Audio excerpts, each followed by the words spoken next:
Welcome to Lalitha's kitchen. నేను ఈరోజు just మనం రోజు ఇంట్లో వాడుకునే బియ్యంతో దోశ పిండి ఎలా చేసుకోవాలో చెప్దాం అనుకుంటున్నాను.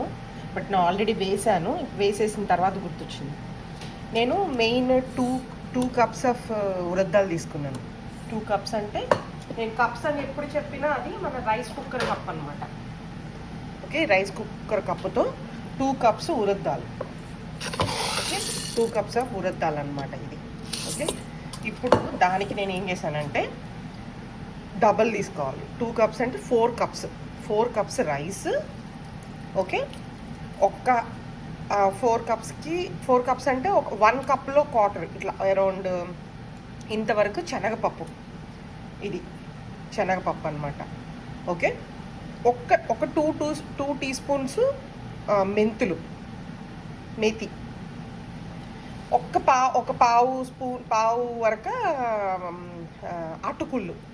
ఓకే, అటుకుళ్ళు లేకపోతే మనకి ఇంట్లో బాయిల్ అయిన రైస్ ఉంటుంది కదా, అదన్నా కుక్ అయిపోయిన రైస్ ఉంటుంది కదా, ఉంటే మీరు పిండి వేసుకునే ముందు దాన్ని కూడా వేసుకోవచ్చు. ఈ ఫస్ట్ మొత్తం ఇవన్నిటిని ఒక మినిమం 3 to 4 to 6 అవర్స్ నానబెట్టుకుంటే మంచిది. ఓకే, ఈ మినపప్పు కూడా సేమ్ అలాగే.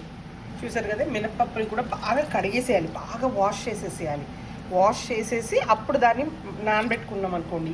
ఈ వాటర్తోనే మనము గ్రైండ్ చేసినప్పుడు ఈ వాటర్తో పాటు గ్రైండ్ చేసుకుంటే మీకు ఫర్మెంటేషన్కి ఈ వాటర్ హెల్ప్ అవుతుంది అనమాట. ఎందుకంటే ఇవి నానేటప్పుడు అంత కొంత వాటర్ కూడా ఫర్మెంట్ అవుతుంది కదా దాంతోపాటు. సో ఇదే వాటర్తో మీరు గ్రైండ్ చేసుకోవచ్చు. నాకు ఇప్పుడు అరౌండ్ 11 అవుతుంది, 11 మార్నింగ్ నేను నానపెడుతున్నాను. సో ఈవినింగ్ 6-6:30కి గ్రైండ్ చేసి పెట్టిన తర్వాత దోశ పిండి తొందరగా ఫర్మెంట్ అవుతుంది ఇడ్లీ పిండితో కంపేర్ చేసుకుంటే. మీరు మీ రూమ్ టెంపరేచర్స్ బట్టి కొద్దిగా వేడి ప్రదేశంలో పెట్టుకోండి. పెట్టి ఇది బాగా పొంగితే మీకు దోశలు ఇంకా బాగా వస్తాయన్నమాట. ఈ దోశ అది బియ్యము రేషియో యూజువల్గా అయితే 1:2. ఓకే, అంటే 1 కప్ ఉరద్దాలకి 2 కప్స్ రైస్ వేసుకోవాలి. మీకు ఇంట్లో గ్రైండర్ ఉంది అనుకుంటే 1:2.5 కూడా వేసుకోవచ్చు. అంటే 1 కప్పు ఉరద్దాలకి 2.5 కప్స్ రైస్ వేసుకోవచ్చు అనమాట. బికాజ్ మీ గ్రైండర్ బాగా పొంగుతుంది కాబట్టి పిండి. లేదు మిక్సీనే అవైలబిలిటీగా ఉందన్నప్పుడు నార్మల్గా అదే స్టాండర్డ్ కాబట్టి యూజువల్గా మనం అదే ఎవరైనా అదే అనుకుంటారు 1:2 అని. But it's also depending upon what kind of grinding you are using. Okay, so ఈరోజు నేను అదే చెప్పాను, అందుకని 1:2. But if you are using a proper, అంటే మీ ఉరద్దాలు క్వాలిటీ మీద కూడా ఆధారపడుతుంది. మంచి ఉరద్దాలు అన్నప్పుడు ఇంకా బాగా ఈ పిండికి బాగా అది వస్తుందన్నమాట. దాన్ని ఏమంటారు, మినప్పిండి బాగా వస్తుంది. వచ్చినప్పుడు కూడా బియ్యం మనకి ఎక్కువ పడతాయి అన్నమాట. సో ఆన్ బేసిక్ కన్సిడర్ చేసుకుంటే మనకి 1:2. ఓకే, సో మీరు అటు ఇటు అడ్జస్ట్ చేసుకోవాలి in case of if you have any thing. So ఇది మనం గ్రైండ్ చేసేటప్పుడు మళ్ళీ చూపిస్తాను. గ్రైండింగ్లో కూడా పాటించాల్సిన ఇంకో ముఖ్యమైన విషయం ఏంటంటే పల్చగా గ్రైండ్ చేసుకోవద్దు, కొద్దిగా థిక్గానే గ్రైండ్ చేసుకోండి. మీకు కావాల్సినప్పుడు నీళ్ళు పోసుకోండి. దానివల్ల ఏమవుతుందంటే మీకు ఫర్మెంటేషన్ చాలా బాగా వస్తుంది అనమాట. కొద్దిగా దోశ పిండే కదా, తర్వాత ఎలాగా నీళ్ళు పోసుకుంటే కదా అని ఇప్పుడే నీళ్ళు పోసేయకూడదు. దాన్ని థిక్గానే ఉంచితే ఫర్మెంటేషన్ చాలా క్విక్గా అవుతుంది, బాగా అవుతుంది. అప్పుడు మీరు వేసుకునే క్వాంటిటీ బట్టి, ఇప్పుడు నేను 2 గ్లాసెస్ వేసాను, doesn't mean this 2 glasses will go on over night. అంటే ఒక మీల్లోకి వెళ్ళిపోదు నాకు కదా. సో ఈ 2 గ్లాసెస్ నాకు ఆల్మోస్ట్ ఒక వీక్ వస్తుంది. అటు ఇటుగా అందరం తినము, ఒకరోజు అందరం తింటాము, ఇట్లాగా నాకు ఈజీగా ఒక 1 వీక్ వరకు వస్తుంది అనమాట దీన్ని ఫ్రిడ్జ్లో పెట్టేస్తే. సో దానివల్ల ఏంటంటే మీరు వేసుకునేటప్పుడు ఒక చిన్న బౌల్లోకి తీసుకొని దాంట్లోకి మీకు సరిపడా సాల్ట్, దాంట్లోకి మీకు సరిపడా వాటర్ వేసుకొని బాగా కలుపుకొని అప్పుడు ఆ దోశను వేసుకుంటే మీకు దోశ అప్పటికప్పుడు ఫ్రెష్గా ఉంటుంది, ఫర్మెంట్ అప్పుడు బాగా అవుతుంది, మీకు ఈజీగా మెయింటైన్ చేయడానికి కూడా ఈజీగా ఉంటుంది. ఓ మంచి బౌల్లో తీసుకొని పెట్టుకుంటే పెద్ద వాటర్ వేసేస్తే దాన్ని అంత ఫ్రిడ్జ్లో పెట్టుకోవాలంటే కష్టమవుతుంది కదా. ఓకే, సో ఇది దోశ బ్యాటర్ ప్రిపరేషను. మనం గ్రైండ్ చేసేటప్పుడు మళ్ళీ చూపిస్తాము. ఇందాక బియ్యం అన్ని నానబెట్టుకున్నాం కదా, వాటిని మనం ఇప్పుడు చూస్తే మంచిగా నానిపోయాయి కదా, వీటిని మనము గ్రైండ్ చేసుకోవాలి. గ్రైండ్ చేయాలి, మెత్తగా గ్రైండ్ చేయాలి. ఈ మనం ఫర్మెంట్ చేసిన వాటర్నే వేసుకోండి, తర్వాత ఎక్కువ వాటర్ వేసేయద్దు. ఓకే, కొద్దిగా థిక్గానే గ్రైండ్ చేసుకోండి. దగ్గర వెట్ గ్రైండర్ ఉంది. వెట్ గ్రైండర్ ఏమీ కంపల్సరీ కాదు, మీ దగ్గర మంచి మిక్సీకి ఉన్నా కానీ వేసుకోవచ్చు. కానీ గ్రైండర్లో వేస్తే కొద్దిగా బాగా వస్తుంది అనమాట. అంతే, దీన్ని బాగా మెత్తగా గ్రైండ్ చేయాలి. సో ఇట్లా బియ్యం అన్నీ వేసుకొని, బియ్యం విడిగా నానబెట్టుకుంటాను నేనైతే. బియ్యము విడిగా, మినపప్పు విడిగా. ఇందాక నానబెట్టేటప్పుడు చూశాను కదా, రెండు కలపను. కలిపి కూడా నానబెట్టుకోవచ్చు, లేకపోతే కలిపి గ్రైండ్ చేసుకోవచ్చు. నాకు ఐ థింక్ నేనే చేసేదాన్ని. కానీ ఏదో ఈ ఇడ్లీ పిండి ఈ రెండు చేయడం మొదలుపెట్టిన తర్వాత నుంచి, ఇడ్లీ బియ్యం పెట్టే దగ్గర నుంచి రెండు విడివిడిగా చేస్తాను. ఫర్ సమ్ రీజన్ దోసకైతే నేను ఇట్లాగే డిసైడ్ అయిపోయాను. ఇంకా బియ్యము విడిగా పెడతాను, ఇడ్లీ పప్పు విడిగా నానబెడతాను, రెండు కలిపేస్తాను. మిక్స్ చేసేసి ఫర్మెంట్ చేసేటప్పుడు రెండు కలిపే ఫర్మెంట్ చేస్తా. కానీ మిక్సీ చేసేటప్పుడు మటుకు దానికే విడిగానే మిక్సీ చేస్తున్నాను చాలా రోజులుగా. మీరు రెండు కలిపి నానబెట్టినా పర్లేదు, బట్ బెటర్ విడివిడి. ఎందుకంటే కలిపినా మనం దప్పదప్పాలుగానే వేసుకుంటాం కదా, ఒకేసారి గ్రైండ్ చేయడానికి మిక్సీ చేయడానికి కుదరదు. Unless if you really have a very big grinder, very big mixie అయితే ఒక కప్ అది ఇది అయితే సరిపోతుందేమో. బట్ స్మాల్ క్వాంటిటీ చేసుకుంటే రెండు ఒకేలాగా నానబెట్టేదే, ఒకే దాంట్లో నానబెట్టేసి ఒకేసారి గ్రైండ్ చేసేసుకోవచ్చు. Not a big problem. ఇది ఇంకా బాగా గ్రైండ్ అవ్వాలన్నమాట. మధ్యలో చెక్ చేసుకొని, మనం మధ్యలో నీళ్ళు పోసుకోవడము అట్లాంటివి ఏమైనా ఉంటే చేసుకోవాలి.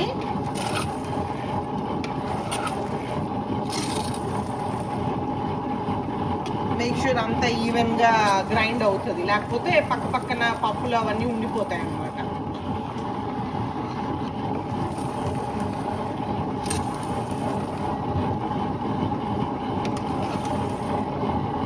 చూసుకుంటే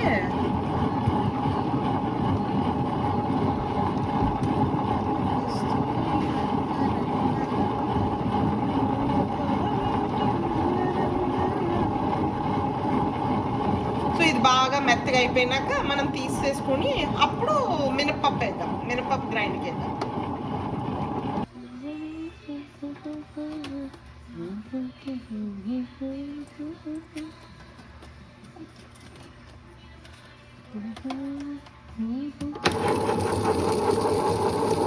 ఇప్పుడు మనం మినపప్పు వేసుకోవాలి.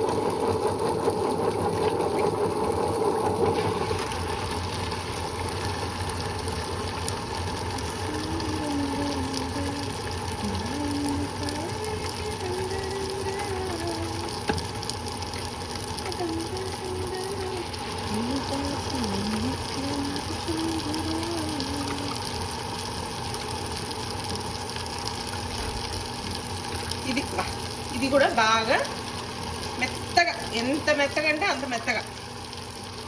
నీళ్ళు ఎక్కువ పోసేయొద్దు, బట్ పోయటానికి కూడా ఫర్మెంట్ అయిన నీళ్ళనే వాడుకుంటే మంచిది అన్నమాట. ఇట్లా ఇది కూడా మెత్తగా అయినాక నేను బియ్యం తీసేసాను బౌల్లోకి.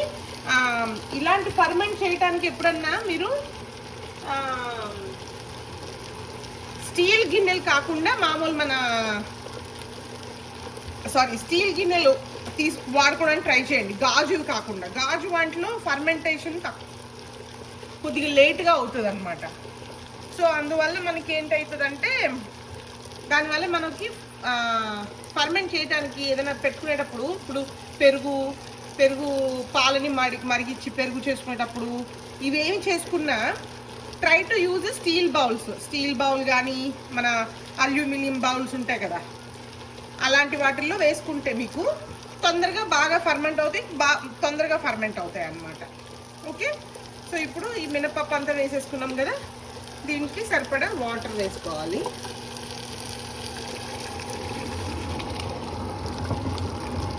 ఇంకా ఇది కొద్దిగా మెత్తగా మధ్యలో చెక్ చేసుకుంటే చాలా వరకు అయిపోయింది.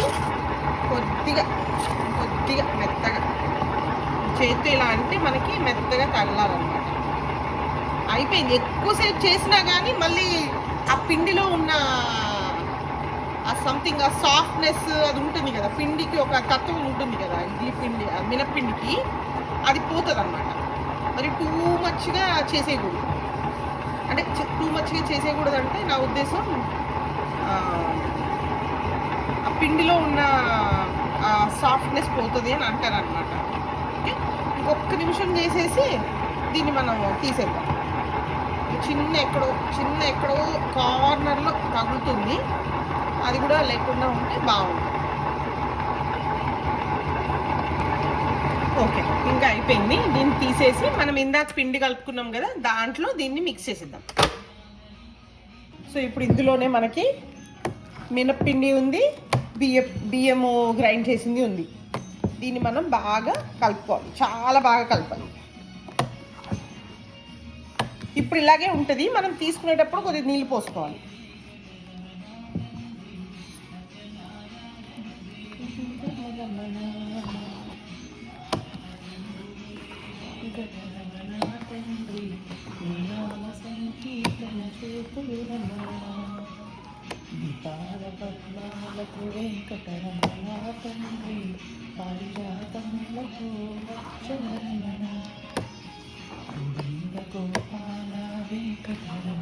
తండ్రి మయూరి పూజంతో వెంకటరమణ తండ్రి వెంకటరమణ తిరుపతి సంకటహర చరణ భక్తులను బ్రోచి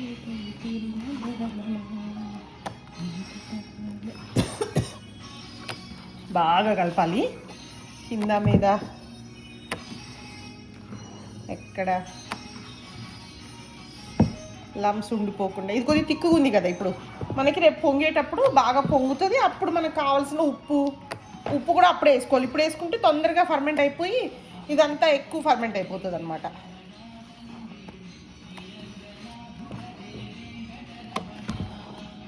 చూసారు కదా, మన అద్భుతమైన దోశ పిండి రెడీ అయిపోయింది. మంచిగా నీట్గా దీన్ని వామ్ ప్లేస్లో పెట్టుకోవాలి. ఇప్పుడు ఒకవేళ మనం వింటర్లో అయితే మైక్రోవేవ్ దాంట్లో పెట్టేసేసి మూత పెట్టేసేయాలి. ఇప్పుడు మీకు సింగిల్ ఫ్యామిలీ అట్లా పిల్లలు మీరు కాలేజ్లో ఉన్నప్పుడు పెట్టుకునేటప్పుడు అయితే 1 కప్పు సరిపోతుంది. మీకు 1 cup urad dal, 2 cups rice వేసుకుంటే చాలా రోజులు 2-3 డేస్ వచ్చేస్తుంది ఈజీగా మీకు. ఓకే, సో ఇప్పుడు మామూలుగా ఫ్యామిలీ ఇంట్లో అందరూ ఉన్నప్పుడు ఇంత క్వాంటిటీ చేసుకోవాలి. గిన్నె కూడా నీట్గా ఇలాంటి గిన్నె స్టీల్ది కానీ ఇట్లాంటి వెసల్స్ వాడితే మనకేమవుతుందంటే ఇప్పుడు ఇది ఫర్మెంట్ అయిపోతుంది కదా నైట్. దీన్ని అప్పుడు రేపు ట్రాన్స్ఫర్ చేసేటప్పుడు గ్లాస్ బౌల్లో ట్రాన్స్ఫర్ చేసుకుంటే ఇంకా అది ఫర్మెంట్ అవ్వదన్నమాట. ఓకే, ఇవన్నీ చిన్న చిన్న టిప్స్. ఇప్పుడు మనకి రేపు పొద్దున్న ఇప్పుడు నాకు అరౌండ్ 8:30 అవుతుంది నైట్. రేపు పొద్దున్న తీసి చూస్తే మనకి ఫుల్ ఫర్మెంట్ అయి ఉంటుంది. అప్పుడు దీన్ని మనము స్టోరేజ్ కోసం గ్లాస్ దాంట్లో వేసేస్తా, గ్లాస్ కంటైనర్లో. నాకు కావాల్సినట్టు కొద్దిగా తీసుకొని ఎంతంటే అంత దానికి సరిపడా ఉప్పు వేసుకొని అప్పుడు దోశలు వేసుకుంటా అనమాట. దోశలు వేసుకునేటప్పుడు దీంతో రకరకాల దోశలు వేయొచ్చు. ఇప్పుడు దాన్ని ఏమంటారు, దిబ్బ రొట్టె వేసుకోవచ్చు, పల్చగా దోశ వేసుకోవచ్చు, దీనిలో కొద్దిగా గోధుమ రవ్వ వేసి రవ్వ దోశ వేసుకోవచ్చు. అవన్నీ చూపిస్తాను. బట్ ప్రస్తుతానికైతే basic batter ready. Now we have to wait for fermentation. Okay, thanks for will continue for after ferment అంతా అయిపోయినాక రేపు చూపిస్తాం. ఈరోజు చూస్తే పిండి మంచిగా ఫర్మెంట్ అయ్యింది, బబుల్స్ వచ్చేసినాయి కదా. సో ఇలా ఫర్మెంట్ అయ్యే వరకు మనం పెట్టుకోవాలి. సమ్మర్లో తొందరగానే ఫర్మెంట్ అయిపోతుంది, వింటర్లో కొద్దిగా టైం పడుతుంది. చూసుకొని మీరు ఆ హీటెడ్ టెంపరేచర్స్లో పెడితే సరిపోతుంది. ఇప్పుడు దీంట్లో మనకు కావాల్సినంత తీసుకొని మిగతాది మనం మళ్ళీ సేఫ్గా ఫ్రిడ్జ్లో పెట్టేసుకుంటే పిండి పొలవకుండా ఉంటుందన్నమాట. ఈ పిండిలో ఉప్పు వేయొద్దు, ఇష్టం వచ్చినట్టు. మీకు కావాల్సిన పిండిలోనే ఉప్పు వేసుకుంటే బెటర్. ఓకే, నేను మళ్ళీ dosa welcome back to Lalitha's kitchen. మనము నిన్న ఫర్మెంట్ చేసుకొని కలుపుకొని పెట్టుకున్న దోశ పిండి ఉంది కదా, అది ఈరోజు మనం దోశకి పర్ఫెక్ట్గా రెడీ అయిపోయింది. నేను ఇంక మొత్తం దోశ పిండి ఆల్రెడీ కొద్దిగా వాడాను. సో ఈ మొత్తం దోశ పిండిలో ఉప్పు వేసేసి కలిపేసి పెట్టేసుకున్నాను. ఇది ఇప్పుడు మనము అంటే I just want show you, ఇట్లా కన్సిస్టెన్సీ ఇలా ఉండాలి. దోశ ఇలా వేస్తే మనకి పడాలన్నమాట, అది రైట్ కన్సిస్టెన్సీ. ఓకే, ఈ కన్సిస్టెన్సీలో మీరు ఫస్టే మీరు వాటర్ పోసేసుకున్నారనుకోండి గ్రైండ్ చేసేటప్పుడే, ఇది పలచగా అయిపోయే ఛాన్సెస్ ఉంటుంది. ఎందుకంటే ఫర్మెంట్ అయినాక కొద్దిగా థిన్ అవుతుంది పిండి ఎప్పుడన్నా కానీ. సో అందువల్ల మీరు గ్రైండ్ చేసేటప్పుడు మటుకు బాగా థిక్గా గ్రైండ్ చేసుకోండి. దాని తర్వాత వాడుకునేటప్పుడు మీకు కావాల్సిన కన్సిస్టెన్సీలో ఉప్పు వేసుకొని నీళ్ళు పోసుకుంటే అప్పుడు మీకు పర్ఫెక్ట్ కన్సిస్టెన్సీ వస్తుంది అనమాట. ఓకే, మీరు గ్రైండ్ చేసుకునేటప్పుడే ఎక్కువ వాటర్ పోసేసుకున్నారనుకోండి, ఇప్పటికి ఇంకా పలచగా అయిపోయి సాల్ట్ వేసినాక పలచగా అయిపోతుంది అనమాట. సో ఈ ఫస్ట్ గ్రైండ్ చేసేటప్పుడు మటుకు కొద్దిగా థిక్గా కలుపుకోండి. ఫర్మెంట్లో కొద్దిగా పలచగా అవుతుంది, సాల్ట్ వేసినాక ఇంకా కొద్దిగా పలచగా అవుతుంది అనమాట. సో ఈ కన్సిస్టెన్సీలో పిండి ఉండేటట్టు చూసుకోవాలి ఎప్పుడన్నా కానీ. ఓకే, సో ఇప్పుడు మనం దోశ తవాని ఎలా ప్రిపేర్ చేసుకోవాలో చూద్దాం. ఇప్పుడు దోశ తవా ఇది పెట్టుకున్నాను నేను. మీ దగ్గర వేరే ఐరన్ తవా ఏది ఉన్నా పర్వాలేదు. ఓకే, పక్కన మీరు ఆయిల్కి పెట్టుకోవడానికి మీ డిస్పెన్సర్ ఏదైనా ఆయిల్ కోసం అని చెప్పి రెడీగా కొద్దిగా ఆయిల్ వేసుకొని పెట్టుకోండి. ఇది తవా బాగా వేడవ్వాలి. ఓకే, వేడి అయిందో లేదో చూసుకోవడానికి ఏంటంటే ట్రిక్ ఒకటి, సో మనం నీళ్ళు ఇట్లా చిలకరిస్తే మొత్తం ఆవిరైపోవాలన్నమాట. ఒకసారి ఇలా కుక్ చేసుకుంటే దీనివల్ల ఏమవుతుందంటే వేడిగా ఉన్న తవా కొద్దిగా చల్లబడుతుంది. దానివల్ల మీకు దోశ అతుక్కోకుండా ఉంటుంది, చేసేటప్పుడు క్లియర్గా వస్తుంది అనమాట. ఇప్పుడు మనం ఒక స్పూన్, ఇది ప్లెయిన్ దోశ, నేనేం యాడ్ చేయట్లేదు, ఆనియన్స్ గీనియన్స్ ఏం యాడ్ చేయట్లేదు, ఉత్తి ప్లెయిన్ దోశ ఇది.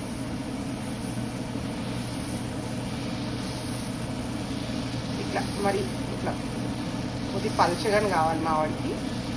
సో అట్లా చేసుకొని ఇప్పుడు దీని మీద ఆయిల్ వేసుకోవాలి.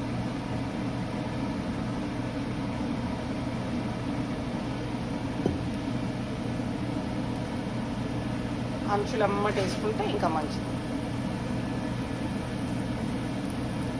ఇంక దీన్ని మూతలు పెట్టడం ఏం చేయకూడదు, ఇలాగే అవ్వాలి ఇది దీన్ని. ఓకే,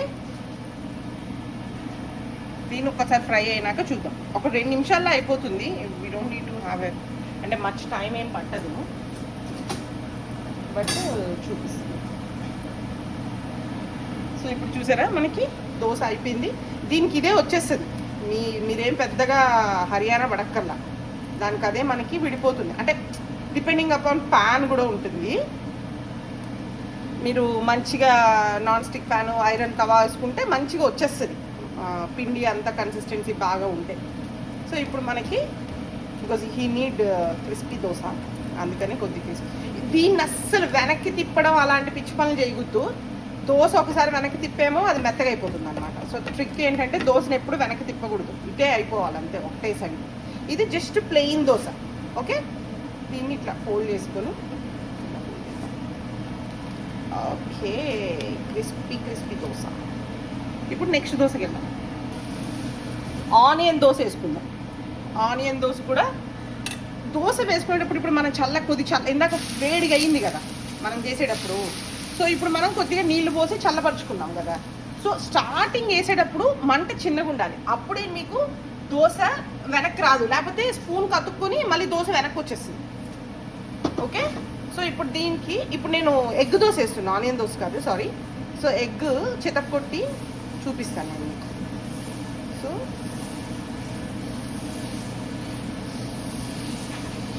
ఇట్లా వేసుకున్నాం కదా, కొద్దిగా ఎగ్ కొద్దిగా థిక్గానే ఉండాలి.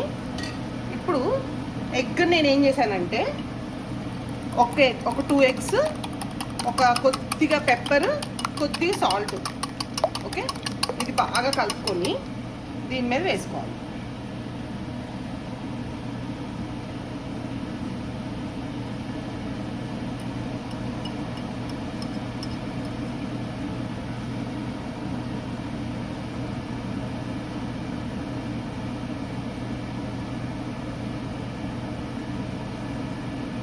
ఓకే, ఇప్పుడు దీనికి మన చుట్టుపక్కల మళ్ళీ మంచిగా ఆయిల్ వేసుకోవాలి.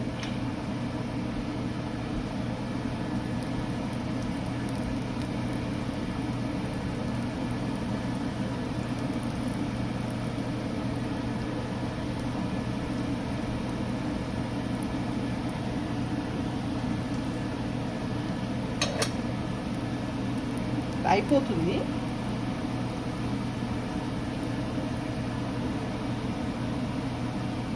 ఇది ఎగ్ దోశ కాబట్టి దీనికి వచ్చి రివర్స్ చేసుకోవాలి, ఎందుకంటే ఈ ఎగ్ బ్యాక్ సైడ్ కూడా కుక్ అవ్వాలి కదా, లేకపోతే అక్కర్లేదు. కానీ మామూలుగా అయితే దీన్ని కొద్ది బ్యాక్ కూడా కుక్ అవ్వాలి కాబట్టి ఒక్కొక్కసారి నేను మూత కూడా పెట్టేస్తా, సో దట్ పైన ఉడుకుతుందని. But still better to flip it, so that egg కూడా కుక్ అయిపోతుంది అనమాట. ఓకే, అయిపోయింది దోశ. నేను ఇంకా దీన్ని రివర్స్ కూడా చేయట్లేదు, ఎందుకంటే బాగానే ఉడికిపోయింది. రివర్స్ చేస్తే ఏమవుతుందంటే మళ్ళీ చెప్పా కదా మీకు, ఆ క్రిస్పీనెస్ పోతుంది అనమాట దోశలో. సో అందుకని నేను మ్యాక్సిమం రివర్స్ చేయొద్దనే అనుకుంటాను. ఇన్ కేస్ అది సరిగ్గా కుక్ అవ్వకపోతే అలాంటి పరిస్థితుల్లోనే రివర్స్ చేస్తాను అనమాట. ఓకే, ఇప్పుడు దీన్ని కూడా మనం తీసి పక్కన పెడదాం. We will go with onion dosa. Same తవాని కొద్దిగా కోల్డ్గా చేసుకొని, మరీ కోల్డ్ కాదు మరీ హాట్ కాదు,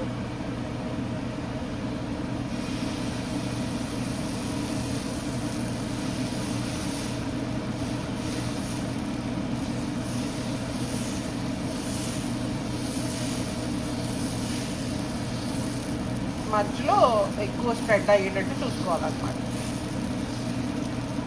ఓకే, ఇప్పుడు మరి ఎక్కువ ఆనియన్స్ వేయకూడదు, మరి ఎక్కువ ఆనియన్స్ వేస్తే మరి ఆనియన్స్ తిన్నట్టే ఉంటుంది. కొద్దిగా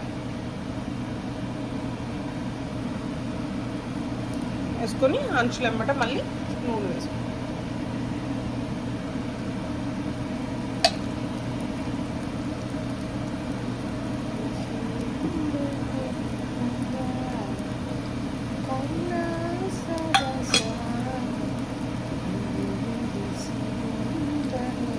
ఇప్పుడు కొద్దిసేపు ఇది ఫ్రై అవ్వాలి. చూస్తే మంచిగా ఫ్రై అయిపోయింది కదా. ఇప్పుడు దీన్ని మనం ఫోల్డ్ వేసుకోవాలి. అంతే, yummy yummy onion dosa ready. Thanks for watching.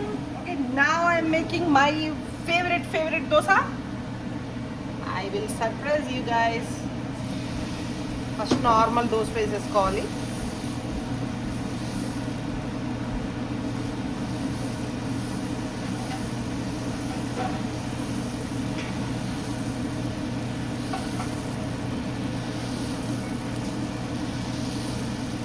Dosa వేయటం కూడా ఆర్ట్ అండి, సో ఇట్లా ఓపిక్గా చేసుకోవాలి. ఇప్పుడు దీనికి కావాల్సిన మెయిన్ ఇంగ్రీడియంట్ ఏంటంటే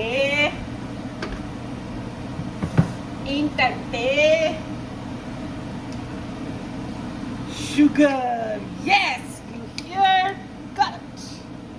you have to pour sugar. మనం ఏ చట్నీతో తీసుకున్నా, మసాలా దోశ తిన్నా, ఏమి తిన్నా, finally we need a sweet కదా. that sweet will come from this dosa.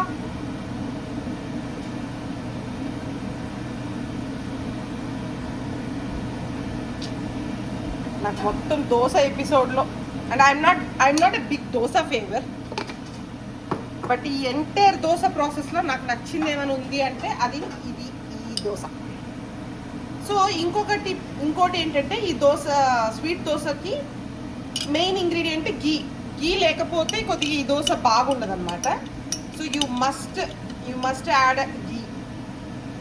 ఆ గీ స్మెల్, షుగర్ కలిస్తేనే ఆ క్యారమెల్ ఫ్లేవర్ వస్తుంది అనమాట, లేకపోతే మీకు ఆయిల్లో అంత మజా ఉండదు. So you need some ghee for sure.